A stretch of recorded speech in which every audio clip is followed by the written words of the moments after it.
Hello and welcome to Kitchen Countercrafts. If you like this video, would you please like, comment, share, and subscribe?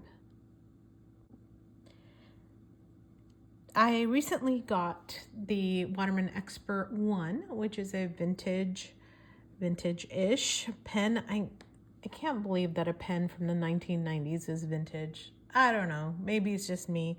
That just seems too modern to be considered a vintage, but yet here we are in 2025.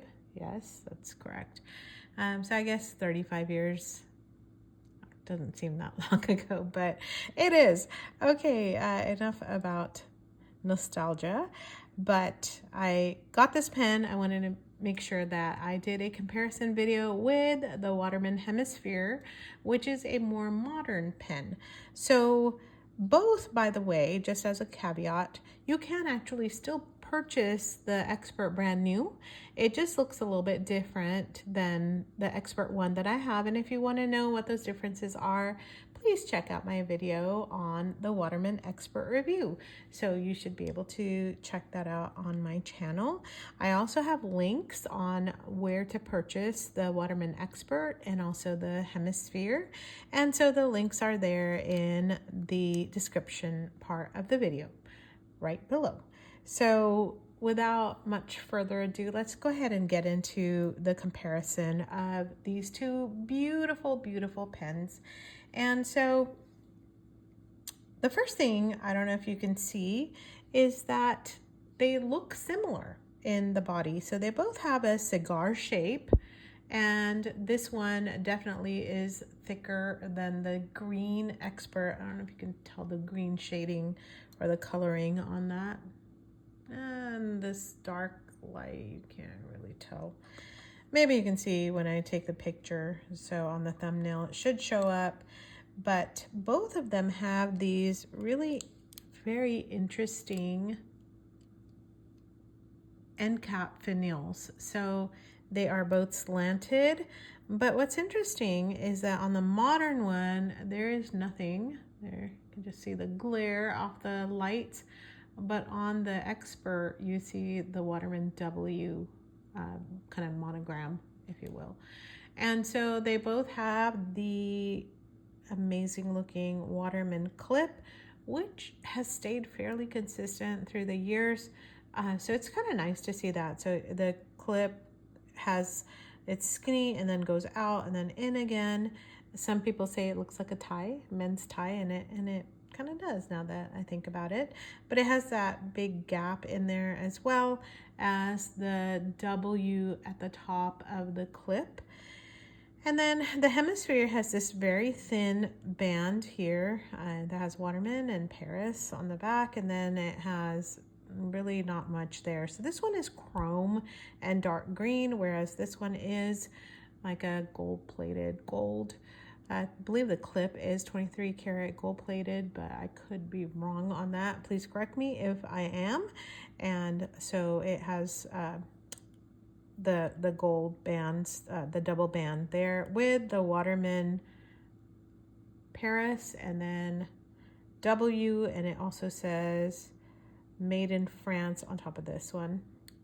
So I'm not really 100% sure where the Hemisphere is made, because some of the allures are still made in France, which is kind of interesting to me. I have purchased some of those, and hopefully will be able to do a giveaway sometime soon.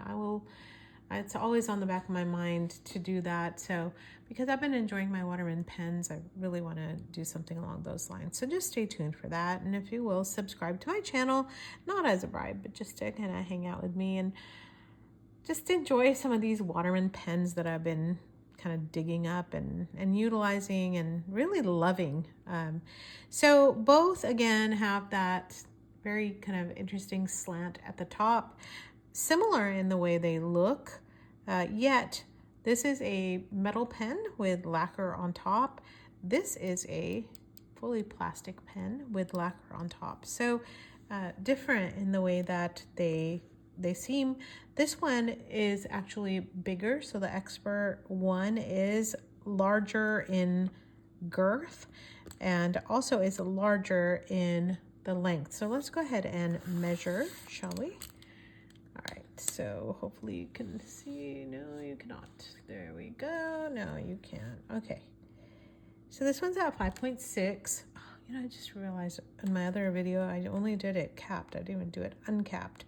How unprofessional of me. Well, you get it now. So let's see. This one's just a tad bit shorter at about 5.2.5, I would say. And then just for good measure, the TWSBI Eco, so that you can kind of see with hopefully a more ubiquitous pen that most people have. Now I will do this uncapped, so do it the right way. So it comes in right about 5. This one is still shorter. Let me put it up here. Wow, that's quite a bit shorter. So about 4.6. Wow. Didn't expect that to be that much shorter. You know, I guess that is one of the reasons why you do want to uncap these when you are doing reviews. All right, good to remember for me. So there's the 3 pens, Hemisphere with the green, Waterman Expert in the middle, and then the TWSBI Eco at the very end. And the nib sizing, you know, while I have all of these off, let's take a look at the nibs too. So there's the TWSBI Eco. That's like a number 5 nib. So you can see that the Waterman Expert has a super cool looking nib there. There we go. Now you can see. But the Hemisphere's nib is so much smaller. So it is kind of a big difference there. Oh, anyway. So the Expert has one of the coolest nibs I've seen. Although the Phileas also has a very cool nib. But this one has a W etched in the middle with a hexagon that is also very standard Waterman stamping. And then this one has the W with a extra large breather hole. Can you see that?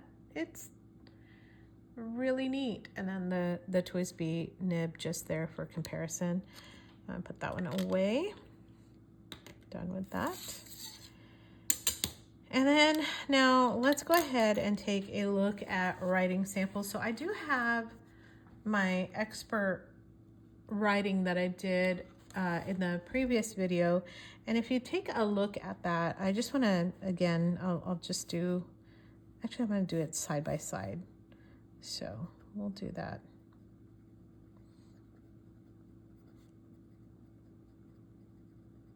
Sometimes it's just easier to see.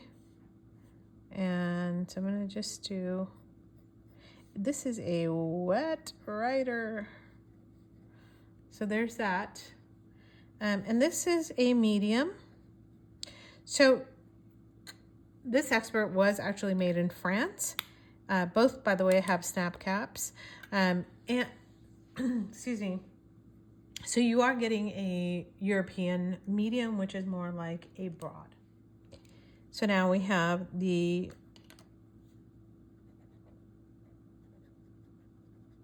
Waterman Hemisphere. By the way, I have not written with this for a while, and it's not given me any hard starts, so that's kind of cool. I do believe they have like a slip cap on the inside. So I don't know, can you tell any difference between the medium nibs? I can't really tell anything. This is Rhodia dot grid, so well, looks pretty similar to me. All right, this is Apica, so I'm gonna just write underneath that. This one seems to be a little bit thinner.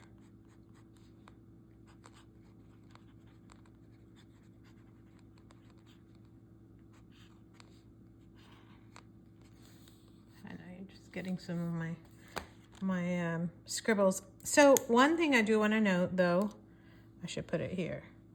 This is Waterman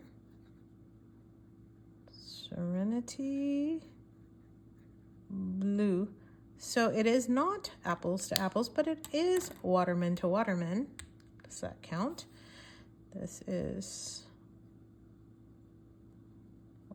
just a Waterman black. So I don't know. Can you tell the difference at all? So what do? What do I recommend, especially if it's a comparison between these two pens? Well, I'm going to say I think it's totally up to you on what you're looking for. In terms of vintage pens, that is very, very nice. It is super classy looking and it feels great in the hand. In fact, I understand now why people do compare it to the Mont Blanc. I have a 146. I also have a Star Walker, but it is very comparable to the Mont Blanc 146 in terms of size and feel. I think my Mont Blanc's just a little bit heavier because of the brass internals, but this is plastic on, with lacquer, so you have it a lot lighter. Not a lot. I don't want to say a lot because it's not super light. It's still a very substantial pen, and it feels very nice in the hand. So there's that part. Like if you were to receive this, you would say, yeah, that's a nice pen. It does not feel cheap. It does not feel plasticky at all. So I don't want to leave you with that impression. Now, this definitely feels heavier when you are picking that up, and then it's just slimmer, and it has lots of different options in terms of color. So the Hemisphere is not a bad choice. However, I do want to say that the Hemisphere is steel. So it's a smaller steel nib, whereas this one is 23 gold-plated, like steel with 23 gold plate, I believe. Totally could be wrong. I've tried and tried to do some research to find out. Nothing is really coming up on the web other than modern day descriptors, and even those are kind of questionable. I'm not really sure on that. So if you have clarity on that for me, would you please share that? But most of the vintage Waterman nibs, when they have gold on them, they're usually gold plated. And so, and I have several vintage Waterman now, and those are indeed gold plated. So I think I'm coming back on the money is pretty much similar in terms of cost. You can pick one of the Hemispheres up for about $75. A brand new Waterman, I have a link on my other Waterman video, and it's like on Amazon for about 85 to 100. So the cost is not that far off. I think it's your aesthetics, right? So what are you looking for, and what might be of interest to you? So I think that's where I land with this. I don't know. Do you have these pens? What is your thought process on it? What are your, I don't know, what's your gut feel? Which one are you more attracted to? Which one would you want to have? Or I don't know, dare I say both? If you say both, then join me for the other Waterman videos too that I've been doing and that I will continue to do, because now it's kind of like Pokemon and I've got to catch them all. So until the next Waterman video or whatever video I put out next, join me on that, and I would love to hear what your thoughts are in the comments below. See you in the next one.